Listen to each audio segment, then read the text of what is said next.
નમસ્કાર વિદ્યાર્થી મિત્રો, આજે આપણે ઇંગ્લિશ ગ્રામરમાં WH ક્વેશ્ચન્સ શીખીશું. WH ક્વેશ્ચન્સ એટલે શું? WH ક્વેશ્ચન્સ એટલે WH પ્રકારના પ્રશ્નો, શબ્દો. તો આ WH પ્રશ્ન શબ્દો કયા છે તો તે આપણે જોઈએ. તો અહીંયા જુઓ, WH ક્વેશ્ચન્સ શબ્દ આપવામાં આવ્યા છે. પહેલું હુ એટલે કોણ, વોટ એટલે શું, વેર એટલે ક્યાં, વાય એટલે શા માટે, વેન એટલે ક્યારે, વિચ એટલે કઈ, કયું, કયો, હુમ એટલે કોને, હુઝ એટલે કોનો, કોનું, હાઉ મેની એટલે કેટલા, કેટલી, અને હાઉ મચ એટલે કેટલું. તો આ છે WH ક્વેશ્ચનના શબ્દો. ખ્યાલ આવ્યો? તો આ WH ક્વેશ્ચનથી વાક્યમાં એનો ઉપયોગ કઈ રીતે થાય છે તો આપણે એ જોઈશું. તો પહેલાં આપણે જોઈએ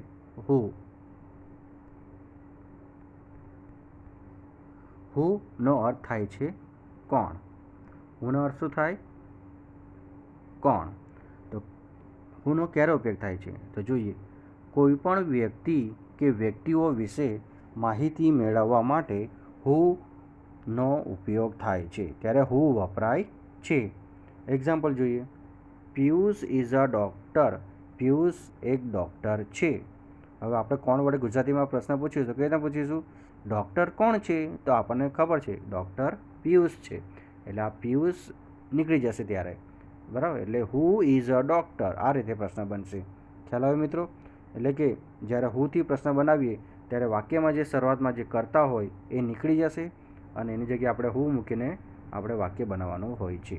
એટલે હુ ઇઝ અ ડૉક્ટર. હુ પછી શું આવ્યું? ઇઝ. અહીંયા વાક્યમાં જે ઇઝ આપ્યું છે ને તે જ આપણે ટુ બીનું ક્રિયાપદ મૂકવાનું અને ત્યાર પછી જે અન્ય શબ્દ હોય તે મૂકવાનું હોય છે. બીજું વાક્ય જોઈએ, સંજના રોટ અ લેટર. સંજનાએ પત્ર લખ્યો. કોણે પત્ર લખ્યો? તો તમને તરત ખ્યાલ આવશે, સંજનાએ. તો સંજના એ કરતા નીકળી જશે, આપણે હુ વડે પ્રશ્ન પૂછીશું ત્યારે. એટલે સંજનાની જગ્યાએ શું લખવાનું? હુ રોટ અ લેટર. ખ્યાલ આવ્યો? હુ પછી જે અહીં આપવામાં આવેલું વાક્ય છે તે જ આપણે લખવાનું હોય છે, બરાબર. ફક્ત શું નીકળ્યું? અહીંયા સંજના જે કરતા છે તે નીકળી જશે. તો હુવાળા વાક્યમાં મિત્રો ફક્ત કર્તાની જગ્યાએ હુ લખવાનું અને બાકીના જે શબ્દો હોય તે લખવાના હોય છે. બસ આટલું કરવાનું. હુથી વાક્ય બનાવવું ખૂબ સરળ છે. ખ્યાલ આવે મિત્રો? ચાલો હવે આપણે ત્યાર પછી વાક્ય રચના જોઈશું. તો વાક્ય રચના વોટ, વેર, વેન અને વાય માટેની વાક્ય રચના આપણે જોઈએ. તો આ શબ્દોથી વાક્ય રચના કઈ રીતે થાય છે તો જુઓ, અહીંયા આપ્યું છે WH વર્ડ. એટલે આ જે વોટ, વેર, વેન અને વાય એ કોઈ પણ આમાં આવી શકે છે. ત્યાર પછી કાળ પ્રમાણે ડુ, ડઝ, ડીડ કે ટુ બીનું રૂપ આવે છે, બરાબર. ત્યાર પછી તરત શું મૂકવાનું? કાળ પ્રમાણે. જો ભૂતકાળનું વાક્ય હોય તો ડીડ આવે, સાદો વર્તમાન કાળનું હોય તો WH પછી ડુ કે ડઝ મૂકવાનું. ત્યાર પછી જો ટુ બીનું રૂપ આપ્યું હોય તો ટુ બીનું રૂપ જ લખવાનું. ખ્યાલ આવ્યો? ત્યાર પછી શું આવે? કર્તા. ત્યાર પછી મૂળ ક્રિયાપદ અને પછી અન્ય શબ્દો અને છેલ્લે પ્રશ્નાર્થ ચિહ્ન આવે. યાદ રાખજો મિત્રો, આ વાક્ય રચના પ્રમાણે તમારે પ્રશ્ન વાક્ય બનાવવાનો હોય છે. તો આ વાક્ય રચના ખાસ યાદ રાખજો. ખ્યાલ આવ્યો બધાને? તો કઈ રીતે આવે? પહેલાં WH પ્રશ્ન સૂચક શબ્દ જે શબ્દ હોય તે લખવાનો. પછી કાળ પ્રમાણે ડુ કે ડઝ કે ડીડ કે ટુ બીનું રૂપ લખવાનું. પછી કર્તા. પછી કોણ આવશે? કર્તા આવશે. પછી કોણ આવશે? મૂળ ક્રિયાપદ અને પછી આવે અન્ય શબ્દ અને છેલ્લે કાઢવાનો પ્રશ્નાર્થ ચિહ્ન. તો આ જે વાક્ય રચના છે મિત્રો, આ ખાસ યાદ રાખજો, કારણ કે આપણે વાક્ય રચના તમને કામ લાગશે પ્રશ્ન સૂચક પ્રશ્ન WHથી પ્રશ્ન વાક્ય બનાવવા માટે. ખ્યાલ આવ્યો? તો આપણે હવે બીજું જોઈએ, વેર. વેર એટલે ક્યાં. વેર એટલે ક્યાં, બરાબર. વેરનો ઉપયોગ આપણે ક્યારે કરીએ? જ્યારે વેરથી પ્રશ્ન વાક્ય ક્યારે બનાવો? જ્યારે વાક્યમાં સ્થળ દર્શાવતો શબ્દ હોય એ સ્થળ દર્શાવતો શબ્દ કાઢી નાખવાનો, બરાબર. એટલે સ્થળ બતાવે છે, બરાબર. સ્થળ દર્શાવતો શબ્દ નીકળી જાય જ્યારે આપણે વેરથી પ્રશ્ન બનાવીએ ત્યારે. તો વેર ક્યારે વપરાય? તો કોઈ પણ વ્યક્તિ, વસ્તુ, પ્રાણી કે પક્ષીના સ્થાન વિશે માહિતી મેળવવા માટે વેરનો ઉપયોગ થાય છે, ત્યારે વેર વપરાય છે. એક્ઝામ્પલ જોઈએ આપણે. Mohanbhai is in the office. Mohanbhai ઓફિસમાં છે. આપણે વેર વડે પ્રશ્ન પૂછીએ તો કહેતા પૂછશું ગુજરાતીમાં પૂછીએ તો ક્યાં વડે? મોહનભાઈ ક્યાં છે?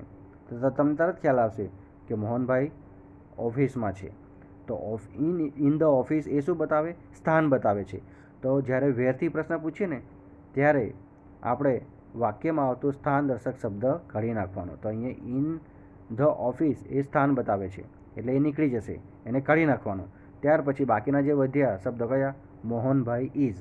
આ શબ્દને હવે તમારે WH વાળા વાક્ય રચના પ્રમાણે એને ગોઠવવાનું હોય છે. બરાબર? તો તમને ખબર છે WH વાળો વાક્ય પ્રમાણે આપણે ગોઠવીએ તો આપણે વેરથી બનાવવાનો છે એટલે પહેલાં આપણે WH વાળો કયું છે અહીંયા? વેર. તો વેર લખવાનું. ત્યાર પછી શું આવે? વાક્ય રચના યાદ છે ને બધાને? ત્યાર પછી કાળ પ્રમાણે ટુ બીનું રૂપ, કાં તો કાળ પ્રમાણેના શબ્દ ડુ, ડઝ કે ડીડ આવે. ટુ બીનું રૂપ હોય તો ટુ બીનું રૂપ. અહીંયા ઇઝ ટુ બીનું રૂપ છે વર્તમાનનું, એટલે આપણે જે હોય તે જ લખવાનું. ઇઝ છે તો ઇઝ આપેલું તો ઇઝ જ લખવાનું. ત્યાર પછી શું આવે છે ખબર છે ને? કરતા આવે. તો મોહનભાઈ કરતા છે તો અહીં કરતા આવ્યું. ત્યાર પછી અન્ય શબ્દ આવે. બરાબર? તો આપણે અહીં અન્ય શબ્દ નથી આવે, છેલ્લે શું આવશે? પ્રશ્નાર્થ ચિહ્ન. એટલે વેર ઇઝ મોહનભાઈ?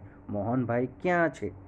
બરાબર? તો આ રીતે એનો વેરથી પ્રશ્ન બનશે. એટલે યાદ રાખજો મિત્રો, વેરથી પ્રશ્ન બનાવીએ ત્યારે વાક્યમાં સ્થળ દર્શાવતો શબ્દ નીકળી જાય છે. બીજું એક્ઝામ્પલ આપણે ધ્યાન જોઈએ તો તમને વધુ ખ્યાલ આવશે. Gopal goes to the school. Gopal શાળાએ જાય છે. ગુજરાતીમાં મેં પ્રશ્ન પૂછું તો પૂછીશ કે ગોપાલ ક્યાં જાય છે? તો તમને ખબર પડશે. તો ગોપાલ ક્યાં જાય? શાળાએ. તો એટલે ટુ સ્કૂલ એ શું બતાવે છે? સ્થાન બતાવે છે. એટલે એ શબ્દ નીકળી જશે, એને આપણે કાઢી નાખવાનો. બરાબર? ત્યાર પછી બાકીના કયા બચ્યા? ES કાઢી નાખવાનું. બરાબર? એટલે શું થયું? મૂળ ક્રિયાપદ ગો. એટલે વેર ડઝ ગોપાલ ગો? ખ્યાલ આવ્યો? ગોપાલ ક્યાં જાય છે એવો આપણે પ્રશ્ન બન્યો. બરાબર? એટલે યાદ રાખજો મિત્રો, વેરથી આપણે જ્યારે પ્રશ્ન વાક્ય બનાવીએ ત્યારે વાક્યમાં દર્શાવતો, સ્થળ દર્શાવતો શબ્દ નીકળી જાય. એટલે આપણે પહેલાં જ આપણે નિર્ણય લઈ લેવાનો કે વાક્યમાં સ્થળ દર્શાવતો શબ્દ કયો છે, તો એ નીકળી જ જવો જોઈએ, એને કાઢી જ નાખવાનો. ખ્યાલ આવ્યો મિત્રો? ચાલો હવે આપણે ત્યાર પછી બીજો શબ્દ જોઈએ. વેન. વેન એટલે ક્યારે. વેન એ સમય દર્શક છે, એટલે કે વાક્યમાં સમય દર્શાવતો શબ્દ નીકળી જાય છે. જ્યારે તમે વેનથી પ્રશ્ન વાક્ય બનાવો ત્યારે વાક્યમાં જે સમય દર્શાવતો શબ્દ હોય ને એને કાઢી નાખવાનો. તો આપણે એક્ઝામ્પલમાં જોઈએ તો તમને વધુ ખ્યાલ આવશે. The train will arrive at 9 PM. તો મિત્રો આ વાક્યમાં સમય દર્શાવતો શબ્દ કયો છે? તો તમને ખબર પડશે કે એટ 9 PM. બરાબર? હવે ગુજરાતી વાત કરીએ. The train will arrive at 9 PM. Train 9 વાગે આવશે. બરાબર? હવે આપણે ક્યારે વડે ગુજરાતીમાં પ્રશ્ન પૂછીશું તો આ રીતે પૂછાય કે ટ્રેન ક્યારે આવશે? તો તમને ખબર છે કે 9 વાગે આવશે. તો સમય દર્શાવતો શબ્દ 9 વાગે એટ 9 PM એ નીકળી જાય. બરાબર? હવે એ નીકળી જાય તો બાકીના કયા બચ્યા? The train will arrive. આટલા બાકી આટલાના શબ્દો રહ્યા. તો હવે આ જ શબ્દોને આપણે વાક્ય રચના પ્રમાણે ગોઠવવાનું. તો પહેલાં શરૂઆતમાં આપણે WH ક્વેશ્ચન લખવાનું. અહીંયા વેન છે તો આપણે વેનથી બનાવવાનું છે એટલે વેન લખવાનું. ત્યાર પછી ટુ બીનું ક્રિયાપદ વ્હીલ આપ્યું છે તો અહીંયા વ્હીલ લખવાનું. ત્યાર પછી ધ ટ્રેન એટલે કરતા લખવાનું. ત્યાર પછી ક્રિયાપદ આવશે. બરાબર? ત્યાર પછી છેલ્લે પ્રશ્ન ચિહ્ન. When will the train arrive? Train ક્યારે આવશે? તો જોયું ને મિત્રો, આ રીતે આપણે વેનથી પ્રશ્ન વાક્ય બનાવ્યું. બીજું એક્ઝામ્પલ જોઈએ. They completed their work yesterday. તેઓએ તેમનું કામ ગઈકાલે પૂરું કર્યું. બરાબર? ક્યારે પૂરું કર્યું? ગઈકાલે. ક્યારે પૂરું કર્યું? આપણે પૂછીએ ક્યારે તો ગઈકાલે, તરત ખબર પડી જાય આપણે. તો ગઈકાલે એ સમય દર્શાવતો શબ્દ છે તો એ નીકળી જશે. તો બાકીના કયા બચ્યા? They completed their work. હવે આટલા જે બાકીના બચ્યા શબ્દ એને આપણે પ્રશ્ન વાક્ય બનાવવાનું હોય છે. તો એને આપણે વાક્ય રચના પ્રમાણે ગોઠવવાનું. તો આપણે વેન વડે બનાવતા છીએ તો પહેલાં આપણે વેન લખવાનું. ત્યાર પછી કાળ પ્રમાણે આપણે જોવાનું કે કયો કાળ છે. અહીંયા કાળ કમ્પ્લીટેડ એટલે આ ભૂતકાળનું વાક્ય છે. એટલે ભૂતકાળનું વાક્ય હોય ત્યારે આપણે શું લખવાનું? ડુ લખવાનું, ડીડ લખવાનું કે ડઝ લખવાનું? આપણે ભૂતકાળનું વાક્ય જ્યારે ડીડ લખવાનું તો ડીડ આવે, બરાબર. ત્યાર પછી કરતા આવે, કરતા અહીંયા કોણ છે? ધ્યેય, તો ધ્યેય લખવાનું. ત્યાર પછી આપણે મૂળ ક્રિયાપદ લખવાનું. કેમ? કારણ કે ડીડની સાથે હંમેશા મૂળ ક્રિયાપદ આવે. કમ્પ્લીટેડ છે તો ઈડી વાળું નીકળી જાય અને મૂળ ક્રિયાપદ શું આવે? કમ્પ્લીટ. ત્યાર પછી અન્ય શબ્દ કયા છે? ધેર વર્ક, તો આ ધેર વર્ક લખ્યું. છેલ્લે પ્રશ્નાર્થ ચિહ્ન. ખ્યાલ આવ્યો મિત્રો? તો આ રીતે આપણે વેનથી પ્રશ્ન બનાવીએ છીએ. ખ્યાલ આવ્યો? એટલે વેન વડે જ્યારે પ્રશ્ન બનાવો ત્યારે તમારે પહેલાં નિર્ણય કરી લેવાનો કે વેન વડે પ્રશ્ન બનાવીએ ત્યારે એમાં સમય દર્શાવતો શબ્દ કયો છે, તો એ કાઢી નાખવાનો. તો પહેલાં વાક્યમાં સમય દર્શાવતો શબ્દ કયો નીકળી ગયો? At 9 PM. બીજા વાક્યમાં યસ્ટરડે, એ નીકળી ગયો. ખ્યાલ આવ્યો?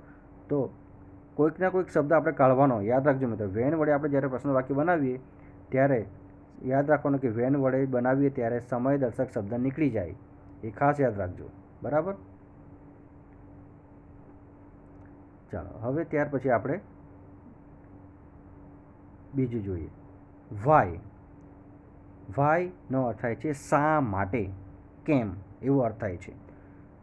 કોઈ પણ ક્રિયા કે ઘટનાનું કારણ જાણવા માટે વાયથી પ્રશ્ન પૂછાય છે, બરાબર. કોઈ પણ ક્રિયા કે ઘટનાનું કારણ જાણવા માટે, યાદ રાખજો મિત્રો, જ્યારે વાક્યમાં કારણ દર્શાવતો શબ્દ હોય ને ત્યારે વાક્યમાંનો કારણ દર્શાવતો શબ્દ નીકળી જાય જ્યારે તમે વાયથી પ્રશ્ન બનાવો ત્યારે, વાયથી કોઈ વાક્ય બનાવો ત્યારે.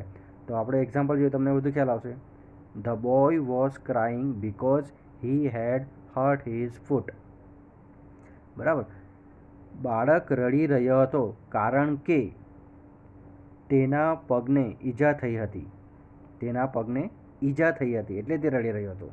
હવે તમને શા માટે આપણે ગુજરાતીમાં પ્રશ્ન પૂછીએ કે બાળક કેમ રડી રહ્યો હતો, તો તમને તરત ખ્યાલ આવશે કે બાળકના પગને ઈજા થઈ હતી. Because he had hurt his foot. આ કારણ દર્શાવતો શબ્દ છે એટલે આ આખો નીકળી જશે.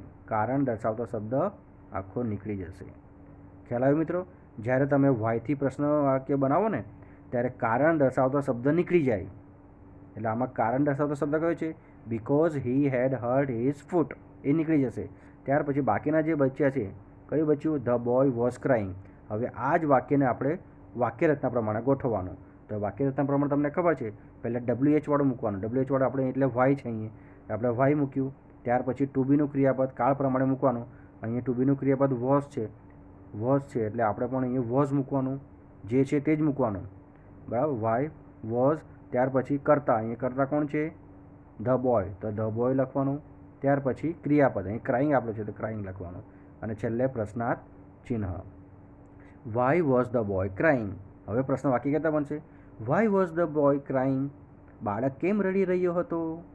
તો આ રીતે આપણે વાય વડે પ્રશ્ન પૂછવાનો હોય છે, બરાબર મિત્રો. ખ્યાલ આવ્યો તમને? તો વાય વડે પ્રશ્ન બનાવશો ત્યારે કયો શબ્દ નીકળી જશે? કારણ દર્શાવતો. વાક્યમાં જોઈ જ લેવાનું કે કારણ દર્શાવતો શબ્દ કયો છે. ચાલો બીજું જોઈએ વાક્ય. Amit went home to take rest. Amit ઘરે આરામ કરવા માટે ગયો, એવો એનો ગુજરાતી અર્થ થાય.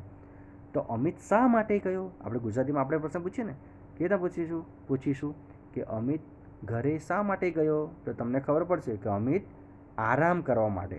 તો આરામ કરવા માટેનો શબ્દ કયો છે? To take rest. તો એ કારણ દર્શાવતો શબ્દ નીકળી જશે જ્યારે વાયથી પ્રશ્ન બનાવીશું ત્યારે, બરાબર. ત્યાર પછી બાકીના કયા બચ્યા? અમિત વેન્ટ હોમ, આટલા શબ્દ બચ્યા. હવે આને વાક્યરચના પ્રમાણે ગોઠવવાનું. તો પહેલાં આપણે વાય લખી દેવાનું WH વાળું.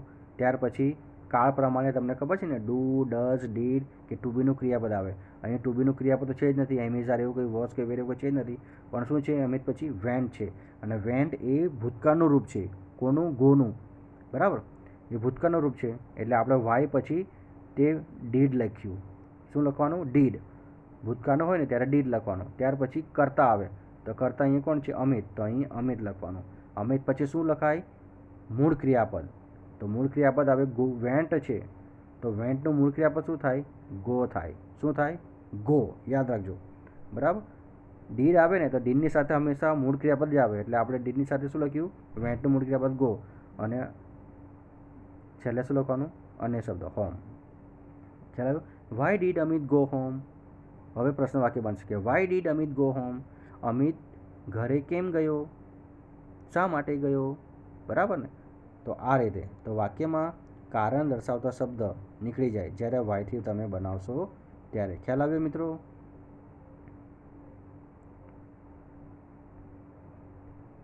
હવે જોઈએ વોટ. વોટ એટલે શું? વોટનો ઉપયોગ હવે ક્યારે થાય જોઈએ. કોઈ પણ વ્યક્તિ, વસ્તુ, પ્રાણી કે પક્ષી વિશે માહિતી મેળવવા માટે વોટ વપરાય છે. એટલે કે વોટ પ્રશ્ન શબ્દથી આપણે એનું વાક્ય બનાવીએ છીએ, પ્રશ્નાર્થ વાક્ય.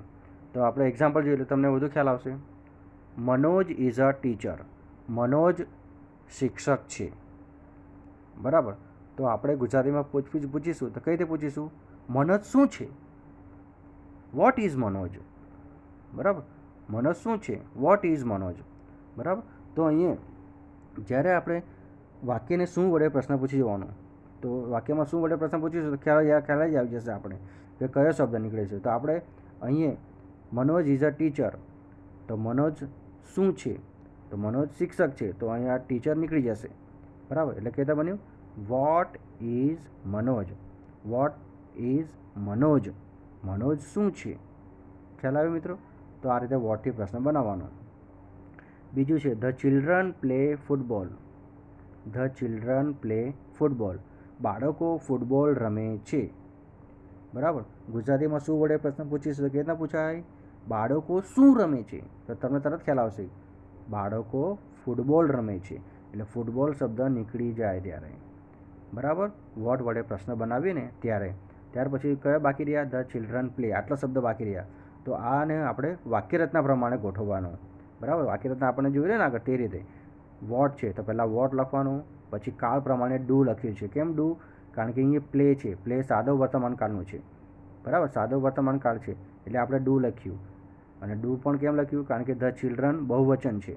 બહુવચન એટલે ડુ લખ્યું આપણે. એટલે what do the children play? બાળકો શું રમે છે? એવી રીતના આપણે વોટ વડે પ્રશ્ન પૂછાયો. ખ્યાલ આવ્યો મિત્રો? બાળકો શું રમે છે?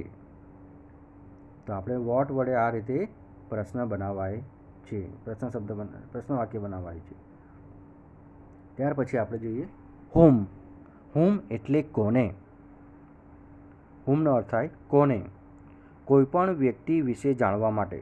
આપણે કોઈપણ વ્યક્તિ વિશે જાણવા માટે હુમનો ઉપયોગ થાય છે, હુમ વપરાય છે. બરાબર. એક્ઝામ્પલ જોઈએ આપણે. The chief guest will address the students. બરાબર. ચીફ ગેસ્ટ વિદ્યાર્થીઓને સંબોધશે. તો વિદ્યાર્થીઓને કોણ સંબોધશે? બરાબર. ચીફ ગેસ્ટ વિદ્યાર્થીને સંબોધશે. તો ચીફ ગેસ્ટ કોને સંબોધશે? તો આ રીતે પૂછ્યું તો કેવી રીતે બનશે? Whom will the chief guest address? તો કોને સંબોધશે? ધ સ્ટુડન્ટ્સને. એટલે એ શબ્દ નીકળી જશે ત્યારે. અને બાકીના કયા બચ્યા? The chief guest will address. અને આપણે કાળ પ્રમાણે વાક્યરચના પ્રમાણે ગોઠવવાનું ત્યાર પછી. એટલે લખવાનું હુમ, પછી શું લખાય? ટુ બીનું ક્રિયાપદ અહીં વિલ આપ્યું છે તો વિલ લખ્યું. ત્યાર પછી ધ ચીફ ગેસ્ટ કર્તા છે તે કર્તા લખ્યું. ત્યાર પછી ક્રિયાપદ આવ્યું છે ને મિત્રો. અને છેલ્લે પ્રશ્નાર્થ ચિહ્ન. ત્યાર પછી જોઈએ બીજું એક્ઝામ્પલ. પવન રિમેમ્બર્સ હિઝ ગ્રેન્ડફાધર. પવન રિમેમ્બર્સ હિઝ ગ્રેન્ડફાધર. પવન તેના દાદાને યાદ કરે છે. આપણે હોમથી ગુજરાતીમાં પ્રશ્ન પૂછીશું તો કેતા પૂછે? પવન કોને યાદ કરે છે? તો તમને તરત ખ્યાલ આવશે. કોને યાદ કરે પવન? તેના દાદાને. એટલે હિઝ ગ્રેન્ડફાધર. એટલે આ શબ્દ નીકળી જશે કોને વડે પ્રશ્ન પૂછીએ ત્યારે. પવન કોને યાદ કરે છે? તો તેના દાદાને યાદ કરે છે. તો દાદાને શબ્દ હિઝ ગ્રેન્ડફાધર નીકળી જાય. એ જવાબ આવે છે એટલે એ નીકળી જશે. બરાબર. હવે આપણે હુમ વડે પ્રશ્ન વાક્ય પ્રમાણે વાક્યરચના પ્રમાણે વાક્ય બનાવવાનું. તો અહીંયા હુમ છે તો પહેલાં શું લખ્યું આપણે? હુમ. ત્યાર પછી આપણે ડઝ લખ્યું છે. ડઝ કેમ લખ્યું? કારણ કે રિમેમ્બર્સ એ સાદો વર્તમાન કાળનું ક્રિયાપદ છે. સાદો વર્તમાન કાળનું છે. ટુ બીનું સાદો વર્તમાન છે. એટલે રિમેમ્બર્સ એટલે આપણે શું લખ્યું? ડઝ. બરાબર. કારણ કે ડઝ કર્તા અનુસાર લખ્યું. આપણે કર્તા ત્રીજો પુરુષ, પહેલો પુરુષ એક વચન છે એટલે ડઝ આવે. ત્યાર પછી કર્તા પવન, અને ત્યાર પછી રિમેમ્બર્સનું માંથી એસ નીકળી ગયો એટલે રિમેમ્બર રહ્યું. બરાબર. એટલે હુમ ડઝ પવન રિમેમ્બર? બરાબર. પવન કોને યાદ કરે છે? એવો એ રીતે બને છે. ખ્યાલ આવે મિત્રો? તો આપણે આ દરેક જે WH પ્રશ્ન શબ્દથી આપણે જે વાક્ય બનાવતા શીખ્યા તેના માટે તમારે શું જરૂરી છે? વાક્ય રચના. તો વાક્ય રચના એ તમારે ખાસ યાદ રાખવાની. શું યાદ રાખવાની? વાક્ય રચના. તો આ જે વાક્ય રચના છે, બરાબર, આ વાક્ય રચના તમારે ખાસ યાદ રાખવાની છે. બરાબર, આ વાક્ય રચના પ્રમાણે WH પ્રશ્નથી તમે પ્રશ્ન વાક્ય બનાવી શકશો. ખ્યાલ આવે મિત્રો? તો તમારી નોટબુકમાં હું જે બોલ્યો તે બધું નોટબુકમાં આ વાક્ય રચના લખજો. બરાબર, અને બરાબર એ પ્રમાણે પ્રેક્ટિસ કરજો. ઓકે, ધન્યવાદ.